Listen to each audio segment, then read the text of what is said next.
আসসালামু আলাইকুম, হ্যালো দেশবাসী। আমি একজন ওমান প্রবাসী। কালকে ঈদ, পবিত্র ঈদুল আজহা। আর আজকে আমরা বের হয়েছি ওমানের সবচেয়ে সুন্দর এবং পর্যটক জায়গা যেটা আছে সালালাতে। কারণ আমরা 2 বছর পর এই ঈদের দিনটা শুধু ছুটি পেয়েছি, তাও আবার অনেক কষ্ট করে।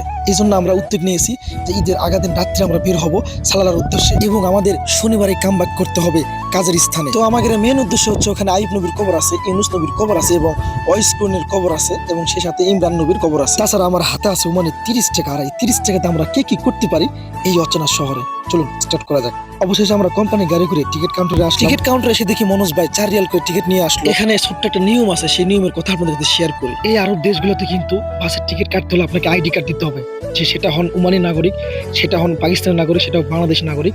সব দেশের জন্যই কিন্তু প্রযোজ্য এবং স্থানীয়দের জন্য প্রযোজ্য যে আপনাকে আইডি কার্ড লাগবে অবশ্যই। এইদিকে কথা বলতে বলতে আমাদের বাসটা চলে আসলো। তাছাড়া এই ওমানের সব জায়গায় কিন্তু ভিডিও করা যায় না, তাই আমরা বাহির থেকে আপনাদের দেখানোর চেষ্টা করতেছি। 8:30টায় আমাদের গাড়ি ছাড়বে। সবচেয়ে ভয়ঙ্কর অভিজ্ঞতা হবে, আমাদের কিন্তু ওখানে কেউ নেই, নতুন শহরে আমরা যাচ্ছি। ইতিমধ্যে আমাদের গাড়ি কিন্তু রওনা দিয়েছে ভাই, দেখতে পাচ্ছেন রাস্তা কিন্তু একদম ফাঁকা, আগের তুলনায় আরো বেশি ফাঁকা আজকে।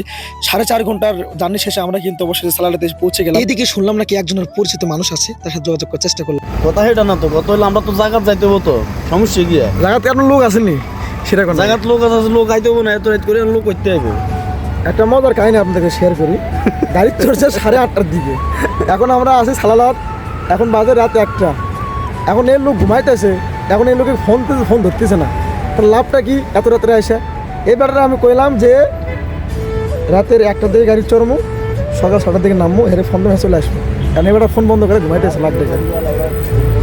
তো সবাই ডিউটি করে আইছে, মোবাইল বন্ধ করে ঘুমাইতেছে, নেট বন্ধ করে ঘুমাইতেছে। আমরা এত রাতে ফোন দিলে এখন রাত 1টা বাজে, আর আপনি এখানে বসে থাকেন। এখন সমস্যা কারণ আমাদের যে কোনো একটা ব্যবস্থা করতে। দেখেন, নতুন শহরে এরকম হওয়ার কথাই। আমার ক্যামেরাম্যানের একজন পরিচিত মানুষ ছিল, তাকে ফোন দিচ্ছে, যে সে ফোন অফ করে রাখছে, সে ঘুমাইতেছে। এখন দেখা যাক আমরা কি করতে পারি, একটা হোটেলের ব্যবস্থা করতে পারি কিনা। এদিকে আমরা রুমের খোঁজ করতে করতে প্রায় 1 ঘন্টা হাঁটলাম। দুঃখের বিষয়, আমরা 1 ঘন্টা হাঁটার পরেও আমাদের রুমের ব্যবস্থা করতে পারলাম। এদিকে হাঁটতে হাঁটতে আমাদের চোখের সামনে সুন্দর একটা মসজিদ আমরা দেখতে পেলাম, এবং এই মসজিদ নাকি সালালার সবচেয়ে সুন্দর মসজিদ, যেটা কিনা আল কাবুস নামে পরিচিত। এবং রুমের খোঁজ করতে করতে আমরা বাঙালি বাজার চলে আসলাম। বাঙালি বাজারে এসে দেখি এক বাঙালি ভাই রাত 2:30টার দিকে কাঁঠাল নিয়ে বসে আছে।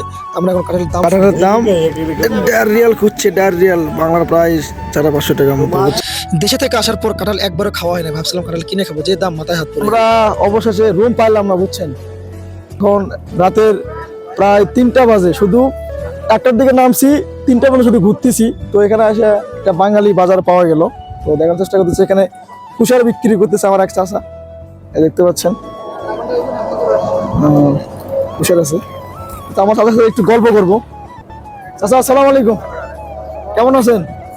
ঈদ মোবারক, আজ ঈদের দিন না? কত করে গ্লাস বিক্রি করতেছেন? 400 পয়সা, 500 পয়সা। তো দেখতে পাচ্ছেন এই যে একটা গ্লাস আছে এখানে, এই গ্লাসটা হলো 500 পয়সা, এই গ্লাসটা। তো এখানে সবগুলো ক্ষুধার্ত, কামরুল ক্ষুধার্ত, সোহেল ক্ষুধার্ত, মনোজ ক্ষুধার্ত, পারভেজ ক্ষুধার্ত।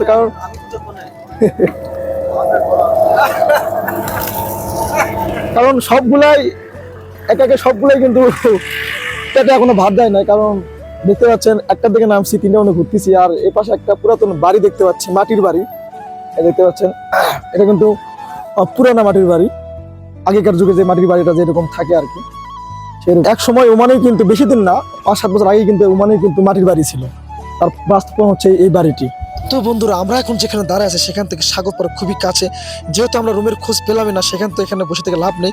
তো আমাদের সাগর পাড় ঘুরে আসলে হয়তো আমাদের সময়টা চলে যাবে, এবং ঘুরে এসে কিন্তু একটা রুমের ব্যবস্থা আমরা করতে পারবো। এদিকে আমি কিন্তু ভাই 2 বছর পর এই প্রথমবার ওমানে কুশারের রস খেতে পারলাম। এবং আপনারা সবাই জানেন কিন্তু আমি মরুভূমিতে কাজ করি, ওখানে চাইলেই সব কিছু পাওয়া সম্ভব না। এদিকে খাওয়া শেষ, আমরা ইনশাল্লাহ হাঁটা শুরু করলাম সাগর পাড়ের দিকে। প্রিয় দর্শক মহিলা, আমি এখন যেখানে বর্তমানে আছি, এটা হচ্ছে হলো, আমরা যেহেতু সাগরে যাচ্ছি, এটা সাগরে যাওয়ার প্রথম রাস্তা। দেখছেন রাউন্ড বুট, কত সুন্দর একটা এরিয়া। আর ইতিমধ্যে কিন্তু সাগরে যে একটা দুমদুম আওয়াজ, দুমদুম শব্দ, এটা আমরা শুনতে পাচ্ছি। আর এত সুন্দর একটা রাউন্ড বুট দেখে তো মানে অস্থির লাগতেছে। এই যেমন ফার্স্ট টাইম এরকম দেখলাম, দেখেন কত সুন্দর। আর সাউন্ড কিন্তু শুনতে পাচ্ছেন আপনারা, বুঝছেন। আমরা এদিকে যাব, একটু হাঁটলে আমরা সাগর পাড়টা পেয়ে যাব। তো আশা করি সবাই সাথে থাকেন, এবং এত সকালবেলা ভোরবেলায় আমরা আপনাদের সাগর দেখাবো, এবং সাগরের আওয়াজটা কেমন হয়, সাগরের এখন এখান থেকে আমি শুনতে পাচ্ছি, এতটা সুন্দর লাগতেছে, কানে আসতেছে সরু শব্দ এবং ঠান্ডা আবহাওয়া আসতেছে, খুব ভালো লাগতেছে। গাড়ি আইছে, ঠিক আছে, মানুষ আইছে। অবশেষে আমরা সমুদ্র সৈকতে পাড়ি দিয়েছি, বুঝছেন? এত সুন্দর একটা দৃশ্য দেখেন, দেখার মানে আল্লাহর প্রকৃতি এত সুন্দর বলে বোঝানো যাবে না। মনে হয় কক্সবাজার আছে, জীবনে কোনোদিন সমুদ্র সৈকতে যায় নাই, তবে ভয় লাগতেছে, ফার্স্ট টাইম এরকম আসা, ফার্স্ট টাইম ভয় লাগতেছে। ঢেউ একের পর এক ঢেউ আসতেছে, একের পর এক ঢেউ আসতেছে, দেখেন, দেখতে পাচ্ছেন। আমি আপনার আওয়াজটা শোনার চেষ্টা করতেছি। মাশাআল্লাহ মাশাআল্লাহ, এত সুন্দর লাগতেছে ভাই, ঠান্ডা আবহাওয়া আছে, বুঝছেন, খুব সুন্দর লাগতেছে। জীবনে ফার্স্ট টাইম আসা হয়েছে সমুদ্রের পাড়ে। তো দিনের বেলা আরো ভিডিও আসবে।